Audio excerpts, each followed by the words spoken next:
जय हिंद साथियों, मैं शाहरुख स्वागत करता हूं आपका अपने चैनल यूस्ट्रिक विद मैथ में। 22 दिसंबर 2024 आरडब्ल्यू के ऊपर एसएससी जीडी मॉक टेस्ट होता है, उसका सॉल्यूशन हम करने वाले हैं। इसके अंदर फर्स्ट सवाल है, वो है एक चोर ने एक दुकान से 8:15 पर जेवर चुराए और 60 किलोमीटर प्रति घंटा की चाल से बाइक से भाग गया और 8:30 बजे हम पुलिस को सूचना मिलती है, 9 बजे उसे गिरफ्तार करना है। अब देखो, चोर यहाँ पर 8:15 पर है, वो क्या हुआ है, भागा है। स्पीड इसकी कितनी है, 60 किलोमीटर प्रति घंटा। लेकिन इन्होंने कहा है 8:30 पर पुलिस को पता लगता है, पुलिस 8:30 पर भागती है और 9 बजे उसे क्या करना है, पकड़ना है। तो यहाँ पर पुलिस को कितना टाइम लगेगा, आधे घंटे के अंदर पुलिस को पकड़ना है। तो दूरी आपको पता है कितनी हो जाएगी इसके अंदर पकड़ने की। देखो 8:15 पर है, वो चोर भागा था, जेवर चुराए थे और 8:30 बजे पुलिस यहाँ पर अपनी रनिंग स्टार्ट करती है, अपनी दौड़ स्टार्ट करती है। तो 15 मिनट के अंदर इन्होंने कितनी दूरी तय कर रही है, तो 60 गुणा 15 भाग में 60, यानी इन्होंने 15 किलोमीटर की दूरी है वो कितनी तय कर दी, किलोमीटर। 15 किलोमीटर की दूरी इन्होंने तय कर दी, जो पुलिस को क्या करनी है, पकड़नी है। यही दूरी पुलिस को तय करनी है आधे घंटे के अंदर। तो स्पीड है वो यहाँ पर कितनी आ जाएगी, चाल बराबर होता है दूरी बटा समय। दूरी कितनी है, 15 किलोमीटर, और समय कितना लग रहा है यहाँ पर, 30 मिनट लग रहा है। देखो 8:30 बजे पुलिस भागती है, 9 बजे पकड़ना है, समय कितना लग गया, 30 मिनट है। मिनट को घंटे में बदलोगे, भाग दोगे 60 से, 60 ऊपर जाएगा कितने में आ जाएगा, गुणे के अंदर। इसको 2 से गुणा करोगे, कितने किलोमीटर प्रति घंटा होगी, 30 किलोमीटर प्रति घंटा होगी। अब देखो आपको पता है चाल बराबर होता है दूरी बटा समय। जब भी आप चोर सिपाही वाला सवाल है वो यहाँ पर करोगे, तो इसके अंदर जो चोर भागता है और पीछे से पुलिस भागती है, दोनों की स्पीड का क्या लेते हो आप, उसका अंतर लेते हो। तो इसके अंदर जो अंतर है वो हमारे पास में कितना आया है, 30 आया है, क्योंकि 30 किलोमीटर प्रति घंटे की चाल से ही वो इसको पकड़ेगा अंतर से। लेकिन यहां पर आपको पता है इसके अंदर हमेशा ही चोर की चाल है वो हमेशा ज्यादा होती है, किससे, नहीं, सिपाही की चाल हमेशा ही चोर से क्या होती है, ज्यादा होती है। तो इसका मतलब 60 किलोमीटर प्रति घंटा वाला तो ऑप्शन होना नहीं है हमारा। ऑप्शन देखो पहले आप कौन सा दिया गया इसके अंदर, 60 दिया, 90 दिया, 80 दिया। इसके अंदर 2 ऑप्शन है, 3 ऑप्शन है, वो 60 से ज्यादा है। इसका मतलब है आपको हल भी करना पड़ेगा इसको। 30 किलोमीटर प्रति घंटा की चाल से वो पकड़ेगा इसको। डिफरेंस है ये दोनों का, चोर और सिपाही की दोनों के चालों का डिफरेंस है ये। तो इसका मतलब इसको 60 और 30 में से क्या कर दोगे, ऐड कर दोगे, तो क्या आ जाएगी यहाँ पर, सिपाही की चाल आ जाएगी। तो सिपाही की चाल हमारे पास में कितनी आ गई, 90 किलोमीटर प्रति घंटा होगी। क्योंकि हम यहाँ पर जब चोर को पकड़ते हैं तो उनका क्या लेते हैं, चाल का डिफरेंस लेते हैं हमेशा ही। तो इसका राइट आंसर 90 आ जाएगा। सवाल नंबर नेक्स्ट है 2 नंबर सवाल। एक व्यक्ति ने देखो 12 लाख में एक कार खरीदी और उसकी 80% लागत पर बीमा करवाया। देखो 12 लाख में इन्होंने कार खरीदी है, ठीक है, 80 लाख पर लागत पर इन्होंने बीमा कराया है। इसका मतलब बीमा इन्होंने कितने का करा दिया, 80 का, ठीक है, 80 का करा दिया। तो इसके अंदर इन्होंने 15% की हानि उठाकर बेच दिया। अब देखो 12 8 104,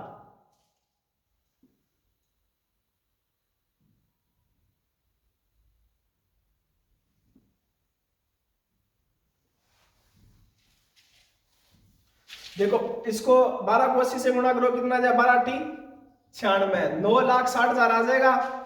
बीमा करा दिया 9,60,000 का इन्होंने, और खरीदी कितने की थी इन्होंने, 12 लाख की।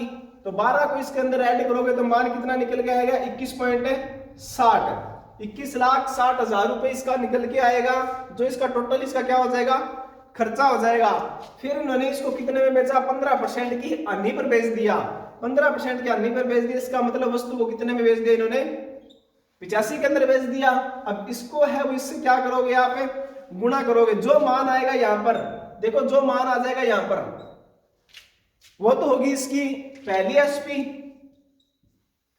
ठीक है, और दूसरी हो जाएगी इसकी 90% का भुगतान किया बीमा राशि पर। अब देखो 90% का भुगतान कर दिया इन्होंने किस पर, बीमा राशि पर। बीमा राशि आपकी कितनी सी, 9.60 थी, इसका 90 से गुणा करोगे, ठीक है। यहां पर देखो 2 नंबर स्टेप, ये तो 1 नंबर हो जाएगी, 2 नंबर क्या हो जाएगा, 9.60 को क्या करोगे, 90 से गुणा करोगे, 0 से 0 9 81, ये 8 पॉइंट है समथिंग आएगा यहाँ पर। यानी लगभग 8 लाख के आसपास में क्या कर रहा है, ये भुगतान कर रहा है। इसकी लागत यहां पर कितनी रह गई, लागत रह गई 1 पॉइंट समथिंग की, ठीक है, इसकी लागत रह गई 1 पॉइंट समथिंग की। फिर भी इन्होंने बेची कितने की थी, इन्होंने ये 21 की होगी, 1 पॉइंट समथिंग की लागत होगी, लगभग 20 के अंदर बेची थी इन्होंने। और यहाँ पर इन्होंने कितने में बेची थी, यहाँ पर बेची थी, यहाँ पर बेची, दोनों का डिफरेंस लोगे तो आपका राइट आंसर निकल के आ जाएगा। तो इसका राइट आंसर निकलने वाला है 1.56 लाख है, ठीक है। आइए सवाल नंबर चलते हैं नेक्स्ट की ओर। 1.56 लाख इसका राइट आंसर आएगा। सवाल नंबर 3, एक आयत की भुजा और विकिरण, देखो आयत की भुजा यहां पर ये दे रखी है, हमेशा ये पता है विकिरण सबसे बड़ा होता है, तो 65 यहां पर लिखोगे, 63 यहां पर रखोगे, तो यहां पर हमें ये मान नहीं पता कितना आएगा। इसकी हाइट किस तरह निकालोगे, कर्ण स्क्वायर बराबर आधार स्क्वायर प्लस में लंब स्क्वायर के सूत्र से। देखो कर्ण स्क्वायर कितना हो जाएगा, 65 की स्क्वायर इज इक्वल टू 63 की स्क्वायर प्लस में x की स्क्वायर। x यहां पर क्या है, हाइट है इसकी, हाइट किस तरह निकालोगे, इसको इसमें से माइनस कर दोगे। देखो 65 की स्क्वायर माइनस 63 की स्क्वायर इंटू x स्क्वायर। अब इसको स्क्वायर करने की जरूरत नहीं है आपको, a square plus minus b square का सूत्र लगेगा यहाँ पर, तो a प्लस b लगेगा और a माइनस b लगेगा, ठीक है। कौन सा लगेगा यहाँ पर, a की स्क्वायर माइनस b की स्क्वायर बराबर होता है a plus b into a minus b, ये लगा दोगे तो एक कर इसको ऐड कर दोगे, 8 6 दिन बार 128 गुना इसको गुना कर दोगे तो मान कितना निकल के आ जाएगा, 256। 256 किसका स्क्वायर होता है, 16 का, तो इसका x का मान कितना निकल के आ गया, 16। अब देखो सवाल के अंदर इन्होंने क्या कह रखा है, सवाल के अंदर इन्होंने कह रखा है कि उस वर्ग का परिमाप ज्ञात करें जिसका क्षेत्रफल इस आयत का क्या है, 1/7 है। वर्ग का क्षेत्रफल कितना हो जाएगा, 63 इंटू 16, इसका क्या है 1/7 है परिमाप, परिमाप 1/7 है उस आयत, परिमाप ज्ञात करना, ठीक है। क्षेत्रफल 7 नहीं 63, 16 को 9 से गुणा करोगे कितना आ जाएगा,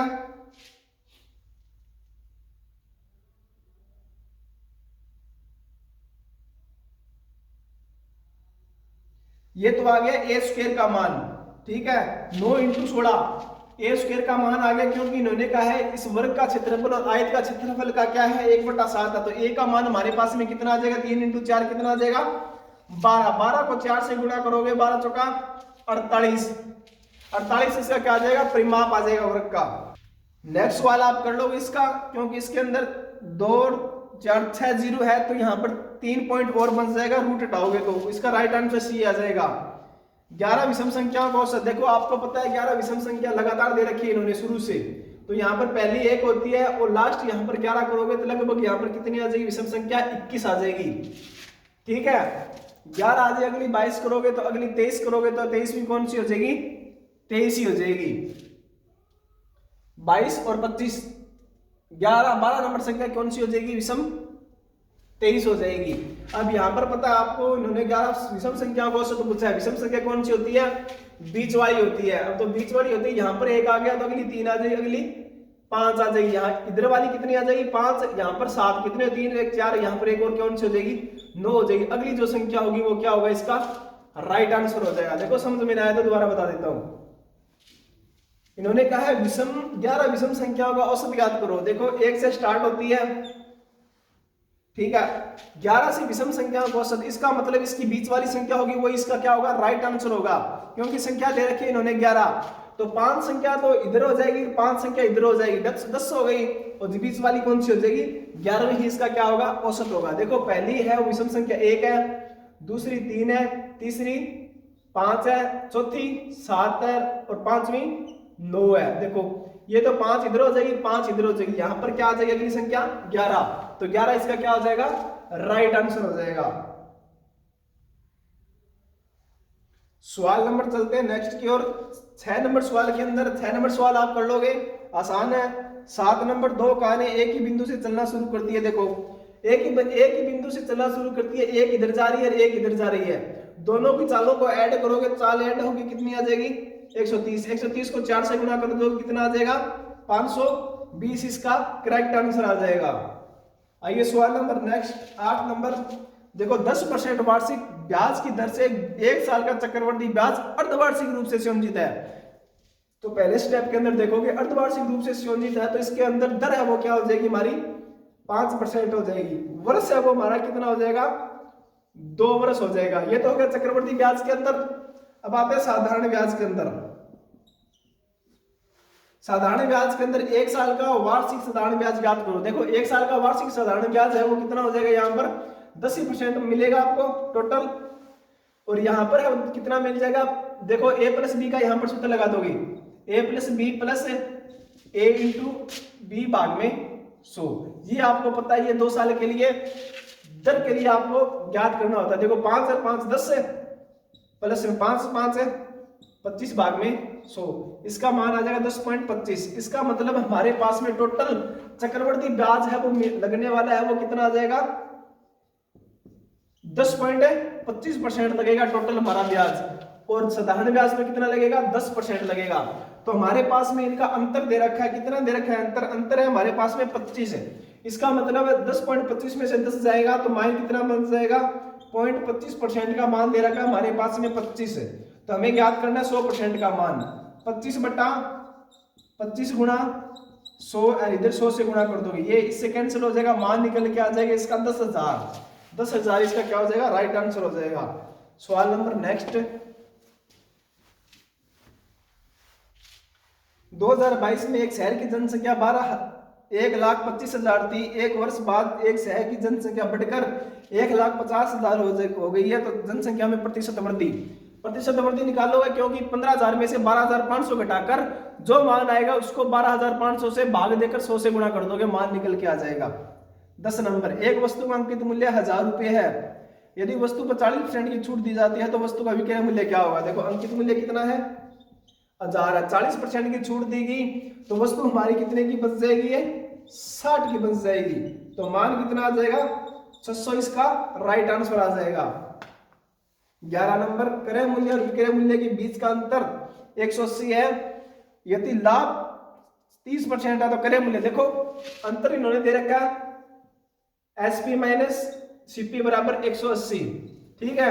लेकिन परसेंट के अंदर देखो 30% क्या होता है, यहाँ पर लाभ होता है, 30% लाभ होता है। इसका मतलब 100 यहाँ पर सीपी है तो वस्तु को कितने में बेच रहा है ये 130 में बेच रहा है। अंतर कितने का आ गया परसेंट के अंदर 30% का। 30% का मान कितना है 180 है, 3 से 18 तो 100% का मान है वो कितना आ जाएगा 600 निकल के आ जाएगा।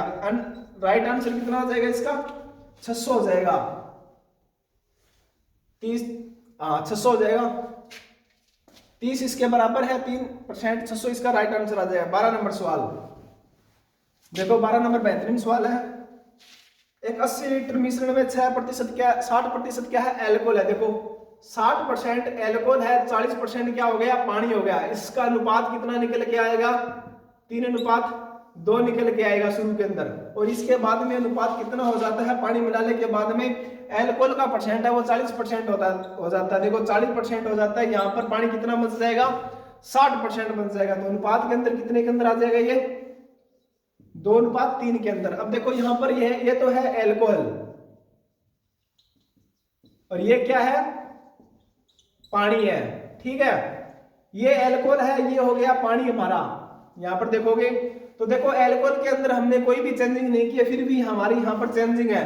तो एल्कोहल को क्या करना पड़ेगा हमें बराबर करना पड़ेगा। एल्कोहल को बराबर करोगे तो इसको क्या करोगे 2 से गुणा, इसको 3 से गुणा, 2 से गुणा करोगे 6:4, इसको 3 से गुणा करोगे 6:9।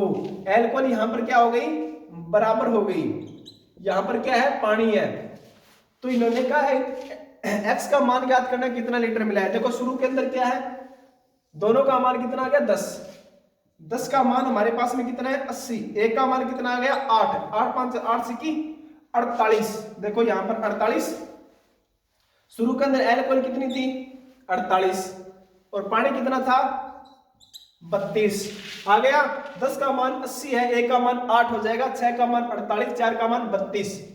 तो 48 एल्कोहल हमारी कितनी रहने वाली है 48 से रहने वाली, इसके अंदर कोई परिवर्तन होने वाला है नहीं।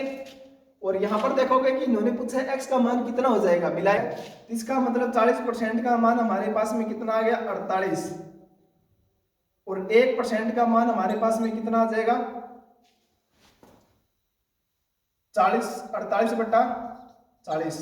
हमें मान निकालना है 60% का। 60 से गुणा करोगे, 0 से 0, 4 एकम 4, 4 दूनी 8, 12 छिकी 72। यहाँ पर पानी है वो कितना आ जाएगा हमारे पास में, 72 आ जाएगा। कितना एक्स्ट्रा यहाँ पर हो गया, देखो 32 से क्या हो गया 72, तो इसका राइट आंसर हो जाएगा 40। इसके अंदर हमने पानी है वो कितना मिला दिया, 40 लीटर पानी मिला दिया। तो सवाल नंबर नेक्स्ट,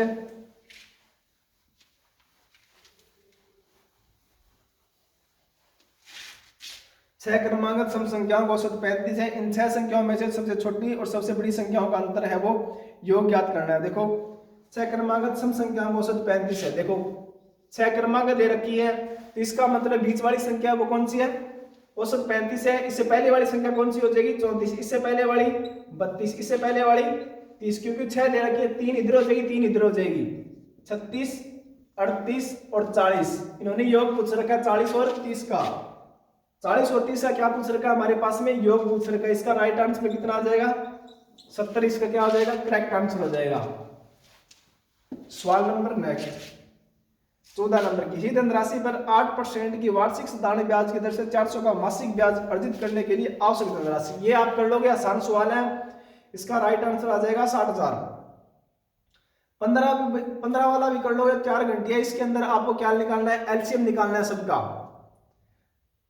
तो एलसीएम निकालोगे तो राइट आंसर इसका 20 आ जाएगा। और 17 नंबर भी कर लोगे, क्योंकि 6 की पावर 76 को 5 से भाग देने पर शेषफल क्या होगा, शेषफल वही होता है। देखो 6 की पावर 76 है यहाँ पर, इसको 5 से भाग दोगे, जो इसका इससे भाग देने पर जो आपका रिमाइंडर आएगा वही आपका शेषफल टोटल संख्या को देने पर आएगा। इसका रिमाइंडर कितना आ रहा है, 1 आ रहा है, तो 1 की पावर क्या करोगे 76, तो राइट आंसर क्या आ जाएगा, 1 आ जाएगा। सवाल नंबर 18 के अंदर आपको पता है, इसके अंदर ये ए और बी और सी। ए ने 5:6 के अनुपात में इन्होंने 12 मंथ के लिए इन्वेस्ट किए, इन्होंने 12 मंथ के लिए, और इन्होंने इसका क्या करा है 2/3 दिया है। 2/3 है वो इसका क्या हो जाएगा, 4 आ जाएगा। इसके 6 महीने के लिए 12 से ये 12 कैंसिल हो जाएगा, 6 दूनी 12, यहाँ पर 2 बन जाएगा। तो अनुपात 5 अनुपात है 6 दूनी 12, 6 अनुपात है 2 के अनुपात में ये क्या निकल के आ जाएगा, इसका अनुपात निकल के आ जाएगा। इन्होंने सी का मान है वो, यानी 2 का मान हमारे पास में 21,600 दे रखा है। मान हमसे पूछा है इन तीनों का योग पूछा है, 21,600 भाग में 2 गुणा 13, इसका राइट आंसर है वो निकल के आएगा। आइए सवाल नंबर नेक्स्ट 19 नंबर की ओर चलते हैं। 19 नंबर के अंदर दिया हुआ है कि ए और बी किसी काम को, देखो ए और बी किसी काम को 6 से 2/3 दिनों में करता है। देखो ए और बी, आपको क्या मानना है यहाँ पर, ए किसी काम को 15 दिनों में, ये क्योंकि दोनों मिलकर 6.5 दिनों के अंदर कर रहा है, तो मान लगभग आपका 10 से पार में निकल के आएगा। तो इसका अंदर 15 और 30 लोगे तो आपका आंसर आ जाएगा यहाँ पर 60 है। टोटल काम आ जाएगा 15 चौकी 60, 12 5 60, 9 दोनों की एफिशिएंसी निकल के आ जाएगी। तो एफिशिएंसी इस काम को पूछा कि काम को कितने दिनों के अंदर करोगे, इसके अंदर ये आंसर कंप्लीट बैठ रहा है। इसका मतलब हमें पूछा है, इसके बाद में हमें पूछा ये काम है वो ए है वो कितने दिन के अंदर करेगा, इसका 1/3 कितना हो जाएगा 20/4 बराबर आ जाएगा 5 इसका क्या हो जाएगा, करेक्ट आंसर आ जाएगा। सवाल नंबर नेक्स्ट 20 नंबर भी कर लोगे आज। 20 के अंदर क्या दे रखा है, अर्धगोले का आयतन दे रखा है। आयतन है वो 4/3 पाई आर क्यूब होता है, ये पूरे गोले का होता है। अर्धगोले का कितना हो जाएगा 2/3 पाई आर क्यूब। इसके अंदर मान रख दोगे तो आपका राइट आंसर निकल के आ जाएगा। तो टोटल सवाल मैंने आपको करवा दिए हैं। आज मैथ के अंदर आपका क्या स्कोर रहा है आप कमेंट करके बताएं। मेरा तो आपको पता है मैथ में 20 में से 20 रहा है। तो जय हिंद दोस्तों, मिलते हैं अगली वीडियो में।